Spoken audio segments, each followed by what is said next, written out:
चलो हम लोगों ने यहाँ तक जो है वो वीडियो की लेंथ के हिसाब से हमने उसको थोड़ा सा शॉर्ट कर दिया था। चलो अब हम लोग उसके आगे देख रहे हैं कि उत्सर्जन या अवशोषण स्पेक्ट्रम के अध्ययन को स्पेक्ट्रोमीट्री कहते हैं। जैसा ऊपर बताया गया है, दृश्य प्रकाश का स्पेक्ट्रम सतत होता है क्योंकि उसमें दृश्य प्रकाश की लाल से बैंगनी तक सभी तरंग दैर्घ्य उपस्थित होती हैं। इसके विपरीत गैस अवस्था में परमाणु का उत्सर्जन स्पेक्ट्रम लाल से बैंगनी तरंग में सतत रूप से प्रदर्शित नहीं करता है, मतलब कि सारे रंग उसमें नहीं होते हैं, परंतु उनसे केवल विशेष तरंग दैर्घ्य वाला प्रकाश उत्सर्जित होता है। विशेष तरंग दैर्घ्य मतलब कि कोई एक फिक्स, जब तरंग दैर्घ्य फिक्स हो जाता है तो रंग भी फिक्स हो जाता है, कोई एक ही रंग होता है, ठीक है, उत्सर्जित होता है, जिनके बीच में काले स्थान रहते हैं। ऐसे स्पेक्ट्रम को रेखा स्पेक्ट्रम अथवा परमाणुवीय स्पेक्ट्रम कहते हैं। तो कोई भी एक परमाणु, अगर हम लोग माना कि एक ग्लास ट्यूब ले, उसके अंदर एक ही गैस भरें और उसके अंदर जो है वो विद्युत विकिरण प्रसार करें और एक ही रंग का अगर हम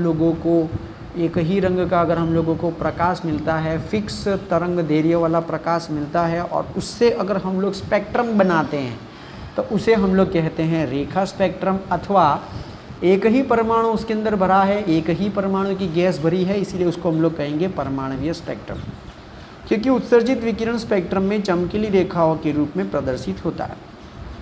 अब हम लोग आगे बात करते हैं इलेक्ट्रॉनिक संरचना के अध्ययन में। हम लोग आगे इस चैप्टर में इलेक्ट्रॉनिक संरचना पढ़ने वाले हैं।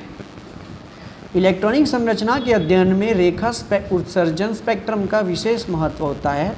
प्रत्येक तत्व का अपना एक विशेष रेखा उत्सर्जन स्पेक्ट्रम होता है। मैंने कहा था ना, प्रत्येक परमाणु का अपना खुद का एक स्पेक्ट्रम होता है, उसे हम लोग उसका रेखा स्पेक्ट्रम या परमाणुविक स्पेक्ट्रम कहते हैं। रासायनिक विश्लेषणों में परमाणु स्पेक्ट्रम की अभिलाक्षणिक रेखाएं अज्ञात परमाणुओं को पहचानने के लिए उसी प्रकार उपयोग में लाई जाती हैं जिस प्रकार अंगुलियों के निशान मनुष्य को पहचानने के लिए उपयोग में लाए जाते हैं।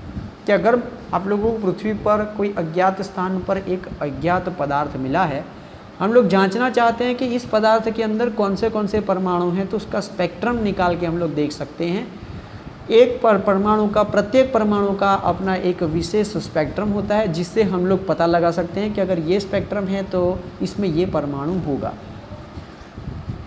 ज्ञात तत्व के परमाणु के उत्सर्जन स्पेक्ट्रम की रेखाओं का यथार्थ मिलान अज्ञात प्रतिदर्श की रेखाओं से तत्वों को पहचानने के लिए रॉबर्ट बुन्सन ने सर्वप्रथम किया था। तो सबसे पहली ऐसी पहचान रॉबर्ट बुन्सन ने किया था कि स्पेक्ट्रम की हेल्प से उसने परमाणु की खोज की थी। Rubidium, caesium, thallium, indium, gallium और स्कैंडियम आदि तत्वों की खोज तब हुई थी जब उनके खनिजों का स्पेक्ट्रमी विश्लेषण किया गया था। सूर्य में हीलियम तत्व की उपस्थिति भी स्पेक्ट्रमी विधि द्वारा ज्ञात की गई थी। देखो, कोई भी सूर्य के ऊपर नहीं गया है और सूर्य के अंदर हीलियम गैस है, हीलियम गैस से बना हुआ है, ये भी किसी ने जो है वहाँ जाकर ऐसा कोई खोज नहीं किया है। लेकिन उससे आने वाला जो स्पेक्ट्रम है, तो स्पेक्ट्रम से ही हम लोग उसको बताया कि ये सूर्य जो है वो हीलियम गैसों से बना हुआ है। ठीक है, आगे चलते हैं। हाइड्रोजन का रेखीय स्पेक्ट्रम। अब हम लोग एक तत्व की बात कर रहे हैं और वो तत्व है हाइड्रोजन।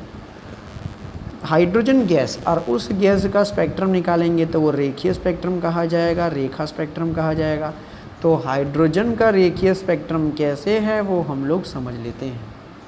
जब हाइड्रोजन गैस में विद्युत विसर्जन प्रवाहित किया जाता है तब हाइड्रोजन अणु वियोजित होकर उच्च ऊर्जा वाले हाइड्रोजन परमाणु देते हैं जो विविध आवृत्तियों वाला विद्युत चुंबकीय विकिरण उत्सर्जित करते हैं। जैसे कि हम लोग मानो कि ये कांच की नली लेते हैं, कांच की नली के अंदर हम लोगों ने हाइड्रोजन गैस को भर दिया है। अब हम लोग क्या करते हैं, इसके अंदर उच्च विद्युत दाब प्रवाहित करते हैं, जिससे क्या होगा कि ये हाइड्रोजन जो अणु है ना, वो अणु टूट जाएगा, तो हाइड्रोजन परमाणु देगा। जब हाइड्रोजन परमाणु देगा और इतनी ऊर्जा का वो अवशोषण करेगा तो फिर वो प्रकाश का उत्सर्जन करेगा। क्या करेगा? वो उत्सर्जन करता है, जिससे हम लोगों को विद्युत चुंबकीय विकिरण प्राप्त होता है। विद्युत चुंबकीय विकिरण जिसको हम लोग क्या बोलते हैं? प्रकाश, तो प्रकाश हम लोगों को प्राप्त होता है। हाइड्रोजन स्पेक्ट्रम में रेखाओं की कई श्रेणियां होती हैं जिन्हें उनके आविष्कारकों के नाम से जाना जाता है। बामर ने सन 1885 में प्रायोगिक परीक्षणों के आधार पर बताया था कि यदि स्पेक्ट्रमी रेखाओं को तरंग संख्या के रूप में व्यक्त किया जाए तो हाइड्रोजन स्पेक्ट्रम की दृश्य क्षेत्र की रेखाओं को निम्नलिखित सूत्र से दर्शाया जाएगा। तो अगर हम लोग कोई एक परमाणु का मानो कि स्पेक्ट्रम तैयार करते हैं, उन स्पेक्ट्रम के अंदर रेखाओं को जांचते हैं, उन रेखाओं को अगर हम लोग तरंग संख्या कहते हैं तो तरंग संख्या होता है आवृत्ति के ऊपर आड़ी लकीर, जिसको हम लोग कहते हैं म्यू बार, ठीक है ना। तो म्यू बार जो क्या होता है तरंग दैर्घ्य का व्यस्त होता है, जिसका सूत्र क्या बना कि 109677 into 1 divide by 2 square minus 1/n square, ठीक है। तो इस तरह से होता है। ये n क्या है, ये n एक पूर्णांक संख्या है जिसका मान 3 या 3 से अधिक होता है। हाइड्रोजन की बात हो रही है, ठीक है ना, बामर श्रेणी की बात हो रही है। अभी कौन सी श्रेणी की बात हो रही है, बामर श्रेणी की बात हो रही है। बामर श्रेणी, जब हम लोग बामर श्रेणी का नाम लेंगे ना, तो बामर श्रेणी पहला जो है ना, पहला वो हमेशा 2 होगा, ठीक है। तो उसी तरह से अलग अलग हैं, बामर श्रेणी है, लाइमन श्रेणी है, पाश्चन श्रेणी है, तो वो अलग अलग श्रेणी है जो आप लोगों को टेबल 2.3 में नज़र आएगा। इस सूत्र द्वारा वर्णित रेखाओं को बामर श्रेणी कहा जाता है। तो अगर बामर श्रेणी का सूत्र बोलेंगे तो ये बनेगा, ठीक है, जहाँ पर क्या है 2। हाइड्रोजन स्पेक्ट्रम में केवल इसी श्रेणी की रेखाएं विद्युत चुंबकीय स्पेक्ट्रम के दृश्य क्षेत्र में प्राप्त होती हैं। स्वीडन के एक स्पेक्ट्रमी वैज्ञानिक जोहान्स रिडबर्ग ने बताया कि हाइड्रोजन स्पेक्ट्रम की सभी श्रेणियों की रेखाएं निम्नलिखित सूत्र द्वारा दर्शाई जा सकती हैं। तो अब रिडबर्ग ने सूत्र दिया, रिडबर्ग ने ये सूत्र दिया 109677 into 1/n1 square minus 1/n2 square centimetre inverse, कि जहाँ पर n1 क्या है तो वो 1 2 3 से लगातार अनंत है, जबकि n2 क्या है तो वो n1 प्लस 1 n1 प्लस 2, अर्थात कि अगर हम लोग यहाँ पे जो भी n1 लेते हैं तो उसमें हम लोग हमेशा उससे अधिक ही देखने को मिलेगा। उसका मतलब क्या होगा, एक में 1 जोड़ो तो 2 होगा, एक में 2 जोड़ो तो 3 होगा।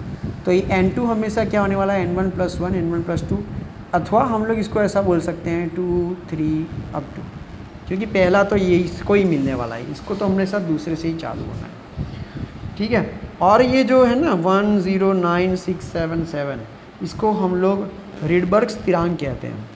इसको हम लोग क्या कहते हैं, रिडबर्ग स्थिरांक हम लोग उसे कहते हैं। और हम लोगों को बहुत सारी श्रेणियां मिलती हैं, उन श्रेणियों को हम लोग लाइमन, बामर, पाश्चन, ब्रैकेट, फुंड के नाम से जानते हैं, जो सारणी 2.3 में दिया गया है। बोलो समझ में आया, ठीक है। ये टेबल 2.3 जो है वो आपको याद करना है।